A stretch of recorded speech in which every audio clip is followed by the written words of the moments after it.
For centuries, campfires have been one of the most important and most recognizable part of any campsite. For the beginner camper, it may seem pretty simple. Go out there, light some stuff on fire, roast some marshmallows. But it's not quite that simple. Today we're going to talk about 5 things related to campfires that you should know before you go out on your first camping trip. In today's video, we're going to talk about 5 things related to building campfires. First, we're going to talk about campfire safety. Second, we're going to talk about the materials necessary to build a campfire. Third, I'm going to show you 2 methods that are very popular and are commonly used to build campfires. Fourth, we're actually going to build a campfire, and I'm going to show you a time lapse of what that looks like. And then lastly, we're going to talk about cleanup. How do we clean up a campfire safely and leave it appropriately for the next group? All right, before we get started building our campfire and talking about what we need to build our campfire, we need to talk about safety. When we go out on any of our camping trips, safety is one of the most important things that we have to consider. First thing, safety-wise, with campfires, is the weather. We need to look at all the conditions. Is it going to be very windy? This increases the risk of our campfire spreading beyond the fire ring. Is there a drought? Also increases the risk of our campfire spreading. And lastly, is there a burn ban in place? If there's a burn ban in place, it's usually because of the weather, and in that case, you should not build a fire. Next thing we need to talk about are rules and regulations specific to the actual park or the campsite where you're going to be visiting. I recommend looking into your site, the campsite's website, and finding out that information. If you can't find it there, call the campsite up and ask the questions you need to ask. There are 2 areas where most camps have rules regarding campfires. That's in firewood collection and the site of campfires. Firewood collection should only be done according to the campsite's rules. Most of those rules regulate whether or not you can collect firewood on the ground. Can you cut down firewood from existing trees, etc., etc. The principles of leave no trace actually recommend that you only pick up loose firewood from the ground, so that is my personal recommendation regardless of what the park recommends. The next thing that we need to talk about are parks regulations regarding the sites of fires. Most parks do not allow you to have fires outside of a designated area. Even in backcountry camping, a lot of times they don't allow campfires outside of certain areas. So campfires should only be made in designated fire pans, fire rings, or any other type of fire site. Only designated sites, nowhere else. Don't just go out in the woods and build a campfire. All right, so those are our basic safety things. The last thing is when you're actually dealing with the fire at your campsite, one, just be mindful of how large the fire is getting, how close people are, your tents are set up to the fire. And lastly, I recommend always having a shovel or a bucket of water on hand just in case that fire does get out of hand. You can dump the water on it and you can settle it down, or you can take the shovel, put dirt on it, and smother the fire and get rid of all those risks. So that is safety when it comes to campfires. Next thing we're going to talk about are the actual supplies that you need to build a campfire. Now that we've talked about campfire safety, we need to discuss the things that you'll actually need to build a campfire. So let's go from smallest to largest. The first thing that you're going to need to build a campfire is something called tinder. So I'm going to bring this up to the camera where you can see it. This right here is really nothing more than just simple wood shavings, okay? So tinder is the very first thing that you're going to light when you go to light your campfire. It burns very easily and it burns for a long time. Tinder doesn't just have to be wood shavings. It can come in the form of an actual fire starter like these. I actually prefer to use the fire starters. They burn a long time, they're very lightweight, and so they're very good for that. Other good fire starters include leaves, very, very small sticks, and even dry pine needles. But the important thing is that they are small, that they light quickly, that they can burn for a long time, and that they're dry. The next thing you're going to need is kindling. So kindling are these small, thinner pieces of wood like this. This is not a full-size piece of firewood. This is something a little smaller and a little thinner. This one right here is a really good example of a really thin piece of firewood. So this is kindling. This is your next step up from tinder. This is gonna light a little bit quicker than your large wood, which we'll talk about in just a moment. And this right here is really what it takes to get your fire from little bitty to big enough for the whole campsite in just a matter of a few minutes.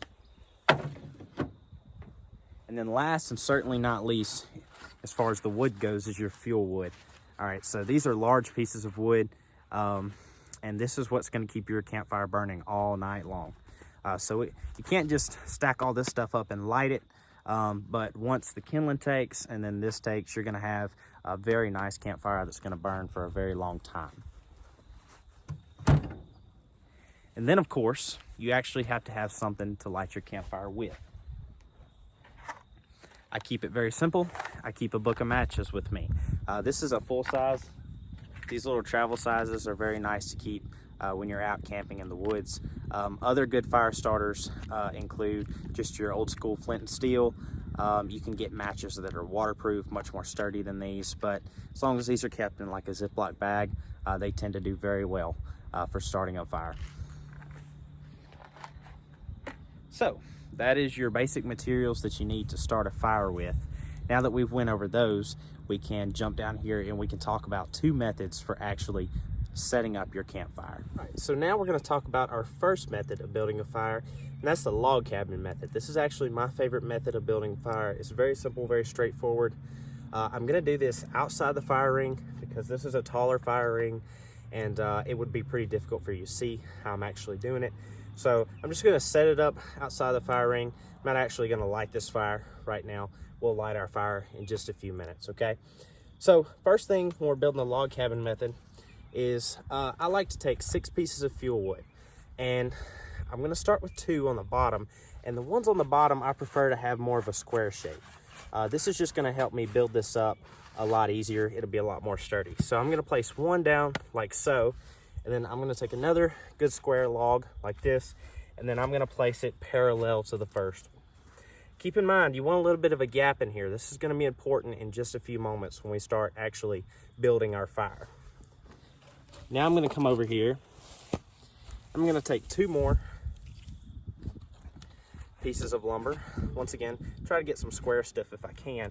And I'm going to set these perpendicular on the outside edge. All right, so I'm crisscrossing my logs. So I'm going to do one in the back here, and then I'm going to do another one here in the front, like so. And then I'm going to take 2 more pieces of my fuel wood, and then I'm going to do just like I did on my first row of logs, and I'm going to place them like this. And so what we end up with is this log cabin-like structure, hence the name log cabin method. And so we've got this crisscross, and then we have this hole in the middle. And this is where we're actually going to start our fire. So I'm going to come back here, and I'm going to take my kindling, and I'm going to put the kindling down here in the hole. I'm going to fill that hole up with kindling as best we can. All right, so we got our fuel wood, we got our kindling, but now we need our tinder. So like I mentioned earlier, I prefer to use these fire starters. All right, they're very reliable, and they tend to burn a long time. Gives this kindling a long time to catch fire. And so some people will take their tinder and they'll put it down in here. They'll just kind of drop it down in the middle. Personally, I like to just take it and set it in from the front right here. And I'll set this in from the front, I'll light it, I'll set it in from the front, and then I'll situate my tinder and my kindling to where they're in contact. The tinder will catch the kindling on fire, the kindling will catch the fuel wood on fire, and in just a matter of maybe 10 or 15 minutes, you're gonna have a good campfire going. All right, so our second method of building a fire is the TeePee method, and this is another extremely popular method of building a fire, but the process is just a little bit different. As a matter of fact, it's opposite of what we just did with the log cabin method. So instead of starting with our fuel wood this time, we're actually gonna start with our tinder and with our kindling. So once again, I'm gonna take my fire starter, like so. Tinder, I'm using fire starter in place of the tinder today. I'm going to place it wherever I'm going to build my fire. So I'll place it right here. Let me move it back. There you go, where y'all can see it a little bit better. And then, true to the method's name, I'm going to take my kindling, and I'm actually going to form a teepee. like structure. So this may may require a little bit of extra work here.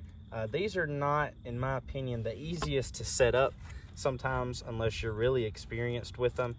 They can take just a few minutes to set up, and they can be a little tricky because you have to balance the wood on top of each other to make this work.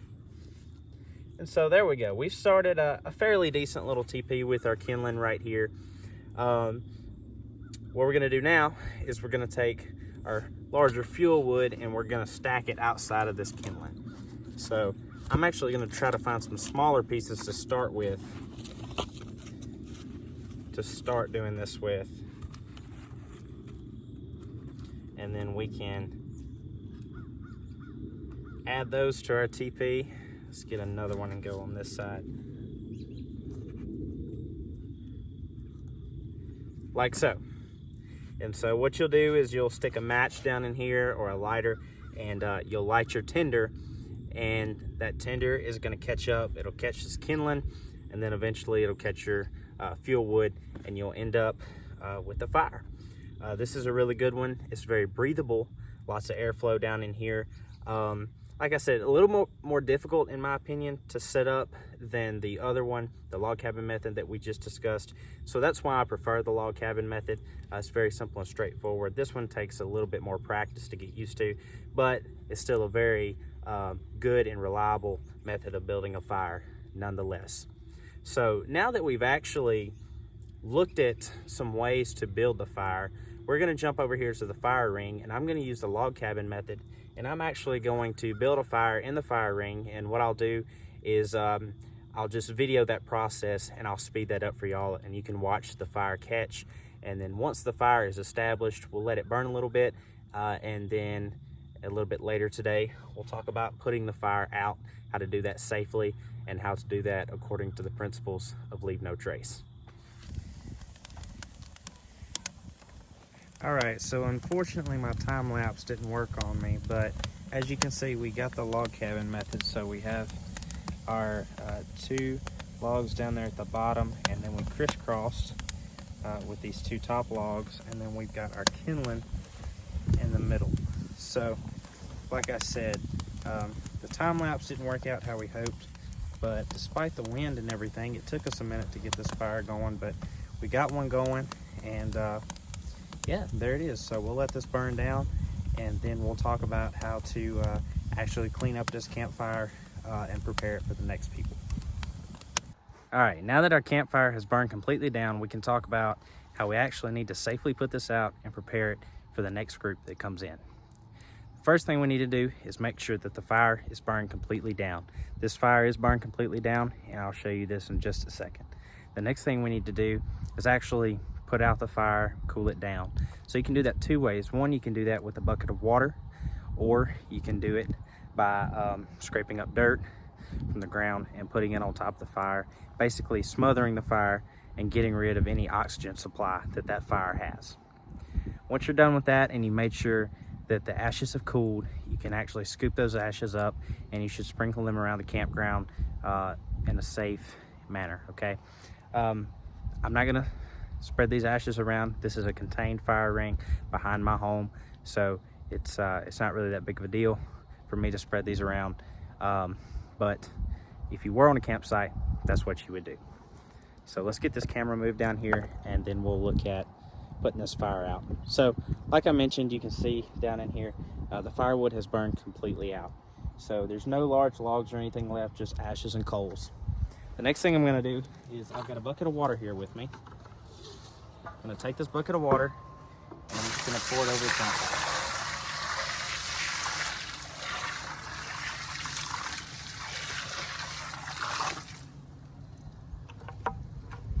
All right, and so what I've done is I've created something called campfire soup. If you don't have this much water available, you can take a shovel, pick up some dirt, and smother the campfire. And as I said, once these ashes are cool at a normal campsite, you would scoop them out and you would spread them around the campsite. But we're not going to do that because, like I said, this is a personal use fire ring at my home.